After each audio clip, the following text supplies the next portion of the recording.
Bloodstained, Ritual of the Night is finally here. Hey, it only took about, what, almost 5 years? Maybe 6, give or take. What's going on, guys? I thought I'd do a quick update video and kind of share some of my thoughts and first impressions of Bloodstained. So far, to give you the long, short TLDR version, you can skip the rest of this video. I like it. I like it a lot, and I'm a bit of a cynical fuck when it comes to gaming. A lot of my... I wouldn't say a lot of my interests have just been kind of crushed throughout the years, but like a lot of enthusiasm I've had for newer games has kind of dwindled, to put it lightly. So to see that Castlevania was getting a legitimate spiritual successor in the form of this was pretty exciting, so I went ahead and backed it as early as I possibly could. Now, I fucked up. I didn't back it at the tier that I should have. Apparently, the $100 tier got artwork from the original artist of Castlevania, Hayao Kojima, and they got like this huge fold-out poster, and it's gorgeous. I'll actually probably put it on the screen when I go back and edit this. But, yeah, you can see it right there, but goddamn, dude, it's just so, like, that poster's so pretty. Her fucking art's amazing. But, so I backed it as early as I could, and, you know, from there I just kind of waited. This would have been out earlier, I just didn't realize when I had it. I actually ended up checking it and realizing I had it a day later than it arrived, because I got no notification that it showed up, so that was fun. But gameplay-wise, it's about as solid and as tight as you could possibly want, for, you know, a modern Castlevania game, especially in this style. It's right up there neck and neck with games like Aria of Sorrow and Dawn of Sorrow.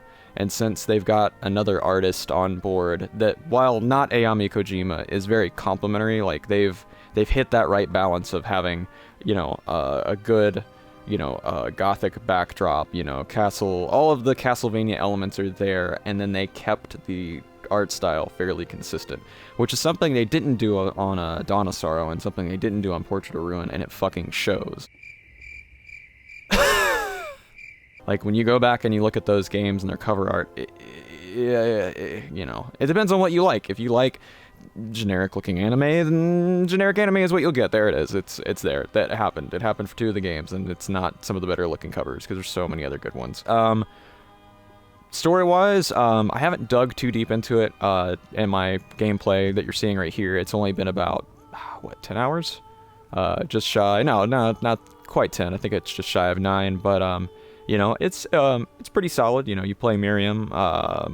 There's this whole plot about these guys called the Alchemist Guild, and this whole, you know, plot to basically fucking overthrow everything as a result of, you know, them losing funding from, I guess, their quote-unquote wealthy patrons. So as a result, you know, they threatened, if you guys don't fund us, we're gonna screw you over, and so they open a giant hellscape and basically ravage the whole of England, or maybe some part of it, or something to the effect. So that part of it's neat. Actual gameplay-wise, because we're kind of dancing around in circles around it. It's great. It's, you know, it's right up there with Symphony. You still have abilities like, you know, of course you end up running into the double jump ability, and then more akin to Aria of Sorrow, you end up eventually getting, I'd imagine, some sort of swimming ability. Most of the abilities you acquire, outside of just your regular character abilities, are going to be monster abilities. So, like, if you kill a monster and you're like, oh, fuck, I want to be able to do what that thing is doing, chances are you'll probably be able to do it. There's even abilities that allow you to change your physical appearance. I found one in particular. It turns you into a bunny girl, which I'm sure is probably going to cause some sort of firestorm on the internet at some point. I'll probably post a picture of it here if I can fucking grab it in any due time. If not, I'm sure you can do an image search for it. I think they're called the Lily or whatever. But I mean, that's really fucking cool. You know, shard-wise or equipment-wise, you know, there's so much stuff, and there's so many enemies, and there's so many abilities to collect and kind of augment your skills with. So, I mean, that's a huge portion of it. I mean, they really, like, if you look at this screen, you can tell that they put in some fucking time. I mean, this looks akin to some Bloodborne style efforts. As much as I'm not the biggest Bloodborne fan, I can appreciate that some of the elements that worked in Bloodborne were exactly incorporated, but they put in something similar enough in this. Like all the stat resistances, like they've always had that in Castlevania, but they never had it laid out like this in a stat window. So, you know, I appreciate that. Your character, you can change the equipment of, like Miriam can wear different things. Now, mind you, her main outfit will stay pretty consistent. It'll stay like this, but you can go in and change like what she's wearing on her head. You can give her a helmet. You can, yeah, like the stupid shit like this. I mean, like what the fuck? You can do that. You can give her different accessories, mask wise. You can change up the mask. You got the Plague Doctor mask. You've got, you know, all sorts of weird shit. She can be a fucking rave girl with the hyperventilator. Or, you know, what's his name from Metal Gear Solid? Psycho Mantis. So you can do a little bit of everything. You put her in a hideous stone mask. Like, the fucking choice is yours. You can literally do anything. I would say the only thing that I would rather have be the case is that there be a way to augment other pieces of equipment. Because all too often, you'll have, like, a piece that you want to wear because of visually how it looks, but you'll be stuck having to compromise that to wear a better piece of gear. And so that's a choice you end up having to make is, you know, do I want this piece of gear that could work better and give my character more defense, or am I going to be stuck, you know, having to suffer with, you know, I don't know, something that might look a little more like something like that, like elf ears or some shit, you know. You can literally just mess around. So that part of it's kind of cool.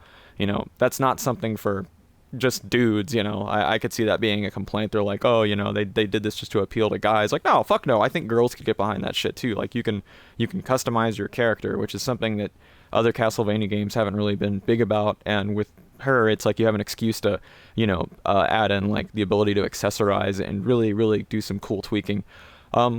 Later on, and not to spoil too much, but like you get into being able to color things. Like, her hair is obviously not the gradient it starts out. I changed that. The overall color setting of her outfit has been changed. So you can do all sorts of customization. Other than that, though, gameplay wise, I mean, you can see right here.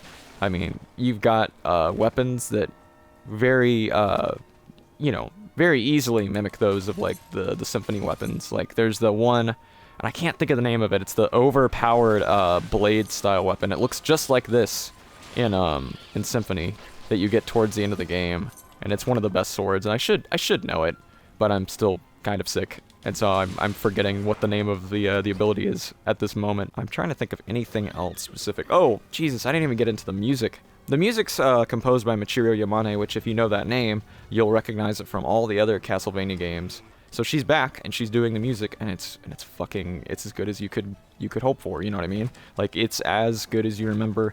One of the earliest pieces in the games, and I'll see if I can include it here, if I can find it. But one of the earliest tracks in the game sounds very akin to something you'd hear in like Curse of Darkness for the PS2, which is one of those like hidden gem Castlevania games that nobody really gave two shits about. And they really should have, because that was the first foray into 3D that felt like a, you know, Symphony style game. But, you know, it is what it is at this point. You know, it came out, it happened, and it's done.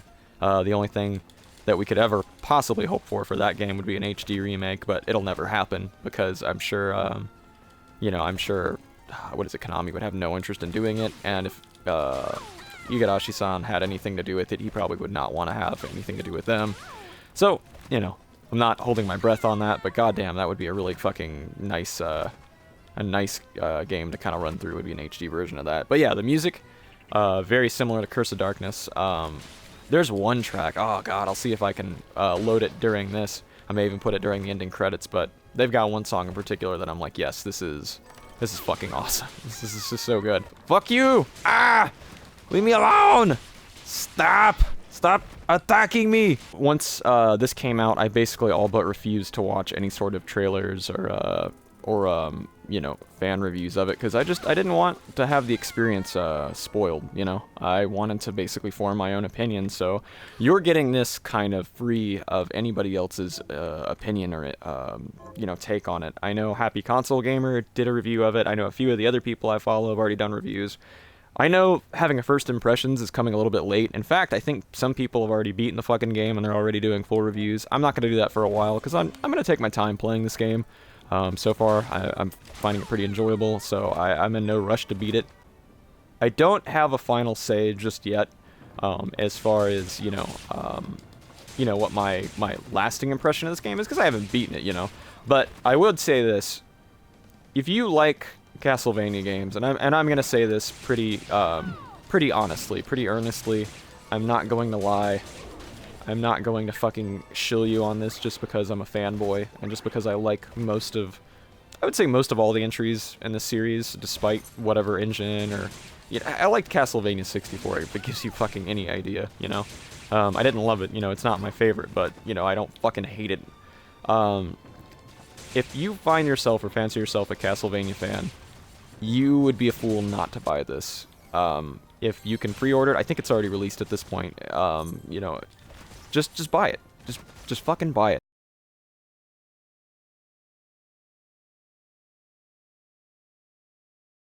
That's it. Buy Bloodstained. Do it. Do it now! Run! Go! Buy this game! Do it! Ah! And when you're done doing that, go see my new movie, Collateral Damage! Excuse me, Arnold Schwarzenegger, could you go ahead and say the name of your new movie again real quick for me? Collateral Damage! Is it possible you can say the name without chatting? No!